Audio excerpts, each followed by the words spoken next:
In this episode, we are going to talk about the ideas of one of the greatest men of modern times, the great leader who had been able to transform the character of Indian nationalism, who had been able to build bridges with the peasantry, who was successful in drawing in the peasants into the nationalist mobilization. And this man had very clear moral ideas of what his politics was. I mean, ideas of nonviolence, ideas of satyagraha, all these were embedded in deep philosophical comprehensions about what was the nature of politics, how much of reconciliation needed to be made between the means and the ends, how far was Machiavellism justified. All these questions actually have been debated by historians in their assessment of Gandhi's thought. One should always remember that Gandhi was not a philosopher in the strict sense of the term. He was not an ivory tower intellectual reflecting on philosophical truths at a distance from public life. He was a public man continuously deliberating on what should be the proper moral strategy of political action. And for such reasons, it may be useful to see Gandhi's philosophical ideals as a part of his praxis, in which philosophy and action went hand in hand. Sir, what is this Gandhian praxis? In the first place, one should actually clarify the meaning of the term praxis. Praxis is not mere philosophical speculation. Gandhi certainly had deep philosophical ideals to which he pursued throughout his life, but his endeavor was to reconcile these philosophical ideals with his politics, with the needs of the Congress, with the needs of the national movement. He had to convey these ideas to his followers. So, praxis actually implies a certain evolution of ideas over time, depending on the need for the thinker to negotiate with new situations and in the process inventing new ideas. So, praxis doesn't actually create a kind of a hermetically sealed container within which your ideas would circulate. The praxis enables a man to understand this constant evolution of a thinker in the process of negotiating with new situations. So, Gandhi's thoughts, therefore, cannot be simply seen as a philosophical reflection. Gandhi's thought was a part of his praxis, a part of his attempt to build bridges with the people who had not been hitherto mobilized under the rubric of the national movement. So, in an attempt to establish his bridges with the ordinary folks, Gandhi had to recast some of the political ideals into a new language, making it meaningful, making it comprehensible by the ordinary people. This becomes a part of his praxis. So, what Gandhi really was, if one poses this question, was he a liberal or was he a traditionalist? These questions, in my opinion, are not so important. Gandhi certainly was a liberal. Gandhi had cherished certain liberal visions. He was a lawyer. He was familiar with constitutional law. He had been exposed to the principle of rule of law, which he upheld throughout his life. What his intention was to recast these Western ideals into a language which would be indigenous, which would be more comprehensible by his followers. So when we look at Gandhi's ideological moorings, we try to make some sense of what his ideas were regarding politics, regarding morality. One should always keep this basic point in mind, that whatever ideals that you come across in Gandhi's thoughts, whatever philosophical moorings that you come across in Gandhi's thought, whether it is indigenous or Western liberal, they became a part of what we have just described as Gandhian praxis, where theory is a guide to action. And there is always a need to use a certain language which would enable a leader to build bridges or to establish communication with their followers. Now, saying this, one has to get into this whole story of how some of these ideals which Gandhi came to pursue after his emergence as the leading Indian nationalist were formed in an earlier phase of his life. What were the sources of these ideas? Or what could be perhaps the kernel, the central point in his political ideals? One should always remember that when Gandhi arrived in India, there was a need for nationalism to grow into a more broad-based movement. There was a period of dullness. Even Nehru admitted that political situation in India during the war and immediately after the war was dull. So there was an urgency on the part of the leaders to present a person who would be somewhat different, untainted by any political involvement in India, and also capable of developing certain ideals which the Indian followers would find it easier to follow. Gandhi precisely served this purpose by finely blending moderate and extremist methods of agitation. That is, in fact, the very basis of Gandhian practices. Pursuit of Swaraj was the goal. But then what exactly this Swaraj was, what did he mean by Swaraj, remained undefined for a long time. Gandhi was willing, unlike many of his followers, was willing to accept dominion status if a certain accommodation with the imperial enemy required dominion status as a matter of compromise. Because conflict Gandhi didn't look upon as endemic. There was a continuous search for stability and harmony. So even if imperialism was an evil, and that evil needed to be contained, that evil needed to be fought, the fight with imperialism actually doesn't exclude the possibility of a certain negotiation with imperialism in order to arrive at a certain kind of compromise. So if such compromise demanded dominion status or acceptance of dominion status, Gandhi was willing to accept dominion status. Even after the Purna Swaraj resolution was passed in the Congress session at Lahore in 1929. It was only very late in 1942 Gandhi became very clearly emphatic about complete independence when he gave this call that the English must quit India and must give away powers to Indians.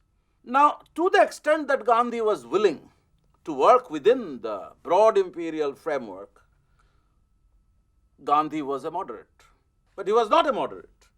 He was actually using extremist methods of agitation, something which is associated with the notion of passive resistance. He was not content with the limited methods of agitation that the moderates had followed. Petitioning the government alone was not what Gandhi practiced. That was not a part of Gandhian praxis. Gandhi wished the people to boycott British goods, boycott British institutions, schools, offices, judicial institutions, wanted people to renounce their titles, give up their practices in order to sever all their connection with imperial government. So here is a man, therefore, who was virtually reworking the extremist program of 1906. But then what is so distinctive in Gandhi? That is where the language of politics comes in as an important dimension of Gandhian praxis, because he was trying to recast this extremist program into a new political language where morality and ethics should figure as an important dimension. Instead of merely accepting the notion that something which is good to pursue should be pursued at any means or at all costs, Gandhi introduced this morality by equating politics with truth, or pursuit of the agitation against imperialism with truth. Excuse me, sir, how does one see this moral dimension in Gandhian praxis? Satyagraha, of course. I mean, that is where you can see the moral dimension in Gandhian politics. It's a part of his thought process, it's a part of his ideal, it's a part of his praxis at the same time. Satyagraha is the quest for truth. And so a person who is agitating against the evil of imperialism is actually pursuing truth. There is an unending quest for truth among the fighters for freedom, among the satyagrahas at a personal level, and that personal feeling of being elevated to a higher plane through pursuit of truth would actually give politics a moral element. Now, one can always debate on what the concept of truth signified. Truth for Gandhi on certain occasions was synonymous with God. On certain occasions, truth was an inner voice, something which arises from one's conscience. Truth in certain occasions was non-violence. But in any case, whether it is God, it is non-violence, it is the inner voice of conscience, all these are interrelated. And the autobiography, the story of my experiments with truth, actually suggests this continuous quest for truth through experiments. And through such experiments, Gandhi was actually thinking of a kind of personal elevation, but at the same time transforming the nature of politics as well. But whatever be the meaning of the truth was, there is no denying that he managed to recast this method of extremist agitation by introducing into it an element of spirituality. And this is precisely what intrigued his opponents. The imperial officials found it difficult to explain what this man was trying to achieve, what this man was saying. They were completely baffled. The deep moral tone that he introduced into political agitation. One central point of this whole idea of satyagraha was a conscious avoidance of violence. Even though on occasions Gandhi preferred violence to cowardice, but in the whole concept of a non-violent mode of agitation and accepting non-violence as a kind of a spiritually elevating ideal, there was certainly an element of mysticism. Politics is truth, and truth is non-violence. Imperialism represented falsehood. So the fight against imperialism was the quest for truth by following this particular non-violent method of agitation, which was expected to elevate people to a higher level. There is, however, an argument by a scholar called John Bondurant that non-violence implied creative conflict, a path towards moral elevation which required deep philosophical reflection before any action. So you would come across many instances of Gandhi retiring to a chamber when going into fasting before taking a crucial decision.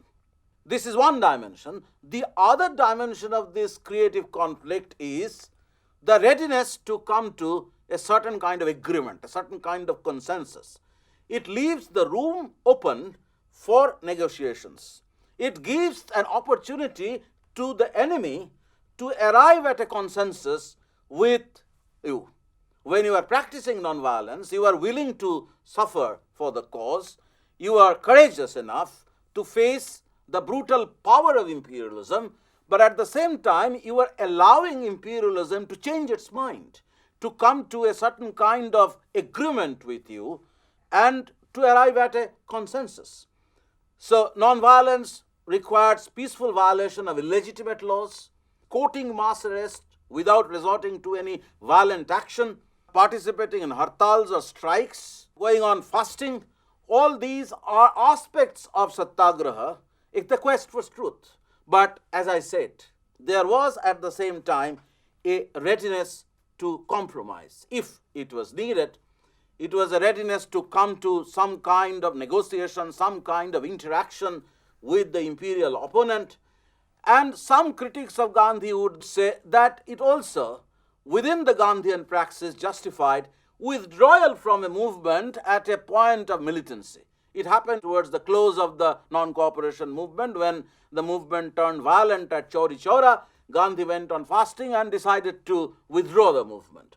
And this had evoked much criticism from his contemporaries and also from later historians who tried to find out a certain logic in Gandhian nationalism by arguing that while the idea of satyagraha was actually capable of unleashing a mass movement against imperialism, the idea of satyagraha, because of this inherent logic, was capable of putting a certain restraint on the movement when these movements threatened to grow into a more militant movement directed against the social stability. So Gandhi was in favor of a certain degree of stability in social life, and whenever such movements threatened to tear social stability asunder, Gandhi would be in a mood to withdraw.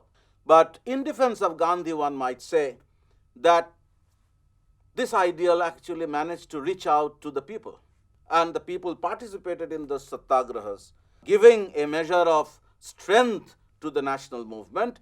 And one should also have some sympathy for the nationalist leaders who wish to maintain a certain amount of unity in the national movement when this national movement was always likely to be weakened by internal social divisions. There were conflicts among castes, conflicts between communities. So in this kind of a situation, some amount of caution on the part of the leader was perhaps needed to maintain the unity of a unitarian national movement. Now, saying this, one has to go into the roots of Gandhi's ideas at a more philosophical level, because a certain philosophical mooring can always be identified in what I have labeled as the Gandhian praxis.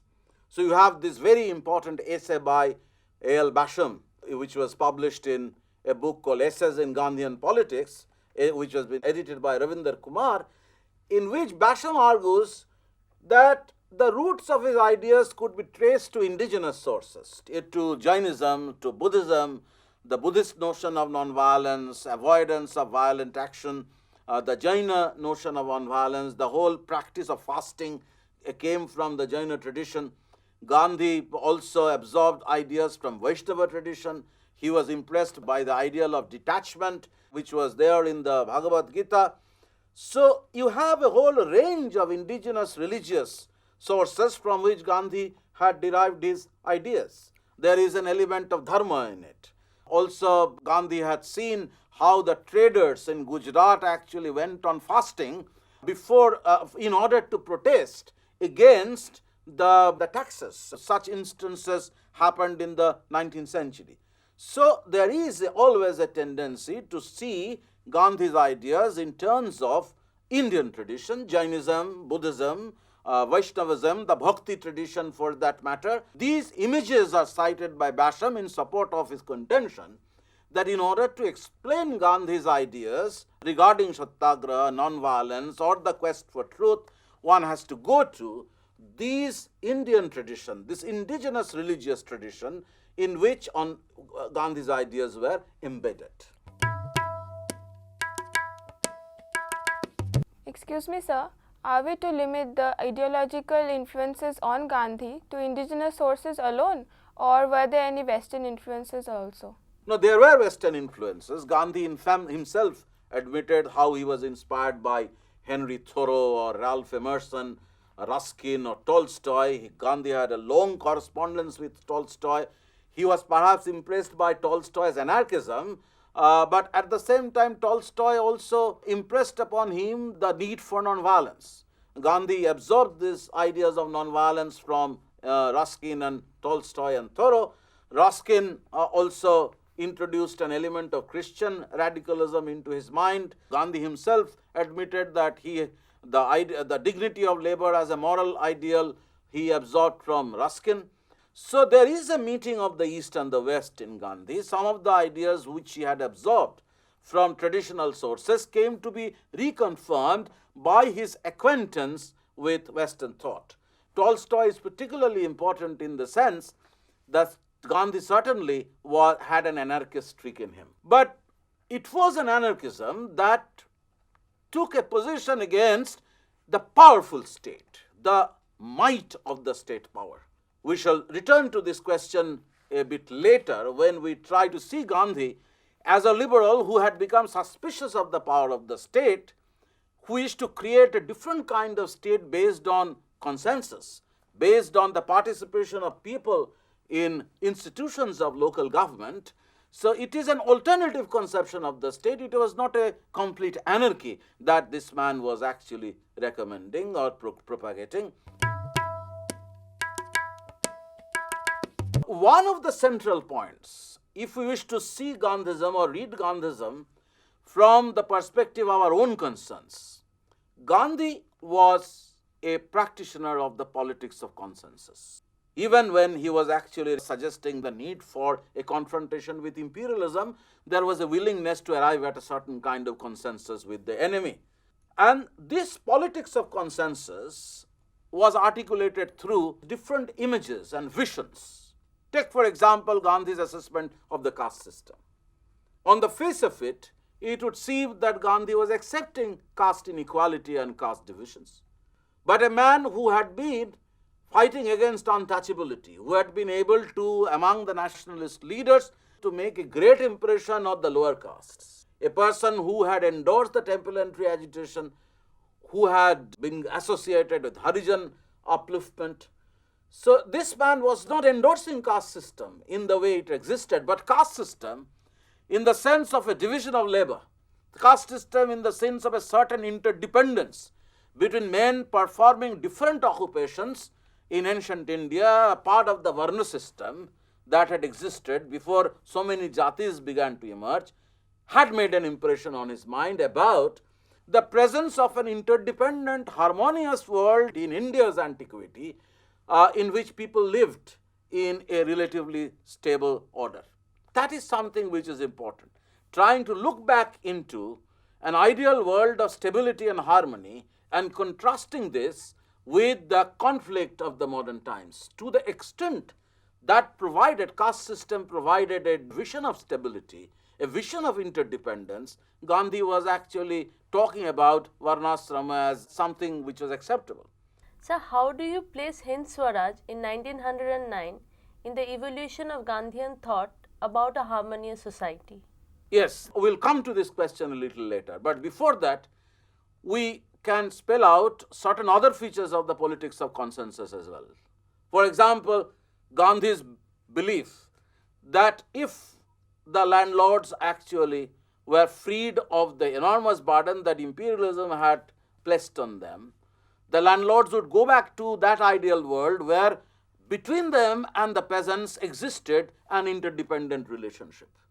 Think about the trusteeship ideal, another dimension of the politics of consensus that he was espousing, that between labor and capital there was not necessarily a relationship of conflict. The owners, the mill owners, were required, as Gandhi suggested, to look after the welfare of the mill hands. And the mill hands, in turn, were expected to show some amount of loyalty to the mill owners. So the mill owners were to act as trustees of the mill hands. So it is not actually visualizing an unending conflict between the landlords and the peasants on the one hand and the mill owners and the mill hands on the other. It is actually once again talking about a harmony, a harmonious, stable social order in which the different classes were expected to collaborate with each other. This vision was at the back of his mind when he composed this particular tract. You were perfectly right in drawing attention to Hind Swaraj, which was composed in 1909. It was an articulation of this ideal of consensus, because behind it, or behind the ideas that he spelt out in the Hind Swaraj, existed that imagination of an ideal world in the past, uncontaminated by the divisive factors of modernity, uncontaminated by the conflicts that were unleashed by industrialism, that conflicts that were unleashed by the imposition of machine on man. So the ideal society in which the artisans, working as a part of the village society, of the village community, were providing necessary services to the villagers, and the villagers in turn were actually looking after their interests, maintaining them, giving them land for their sustenance. You know that at that time, nationalist economic history actually visualized this kind of an ideal world which came to be destroyed by imperialism, and in this you can also come across a kind of romantic denunciation of industrialism, something which Gandhi had absorbed from Ruskin, But more importantly, Gandhi once said that he came to tears when he read R.C. Dutt's famous economic history of India and came to know that the artisans lost their livelihood as a consequence of this onslaught of the industrial revolution in the Indian context. Gandhi wished to restore that village society, the village community, in which the artisans and the peasants were expected to work together in a harmonious society instead of being alienated by the forces of market, by the forces of industrialism. So in this, you have a certain imaginary vision of an ideal world contrasted with one's modern experience. And out of this emerges Gandhi's vision about village reconstruction. And Gandhi was not alone in holding this kind of a view. You come across similar sentiments also in Tagore. This was a major preoccupation with the nationalists at the turn of the century. So this actually brings us to this last point regarding the extent to which Gandhi actually subscribed to liberalism. Gandhi has often been labeled as a critic of modernity, as a critic of bourgeois civilization, as a critic of liberalism. Certainly certain elements of bourgeois social order were subjected to ruthless criticism by Gandhi. Industrialism is one of these. But at the same time, one has to realize that Gandhi was a liberal. Gandhi's liberalism was a certain kind of liberalism which continued to look suspiciously at the power of the state, and Gandhi wanted society to function as the main actor. Gandhi wanted local government to flourish, which would enable people to participate in decision making at the local level. Instead of concentrating power at the center, it was important for Gandhi to protect and nourish these institutions of local government at the local level based on the ideal of the village community of ancient times. And this ideal was sought to be recreated in this modern world through nourishment to institutions of local government, a position that many of the liberals in the later half of the 19th century took, including John Stuart Mill, who were extremely nervous or extremely suspicious about the growing power of the state, the capability of this modern state to inflict tyranny of the people, and to escape from that kind of unpalatable situation, the emphasis was put on institutions of local government. Certainly, you can see an element of liberalism in it, but this liberalism was different from the new kind of liberalism which you come across in Subhas Bose or Nehru, who met Haripura in the famous planning committee to decide on how the state would actually emerge as one of the main actors in economic reconstruction. Gandhi would not subscribe to that. Gandhi was in favor of freedom, individual freedom, the capability of individuals' elevation to a higher moral plane, and the protection of the individual from the many different kinds of tyranny to which he was likely to be exposed in the event of the growing concentration of power in the state.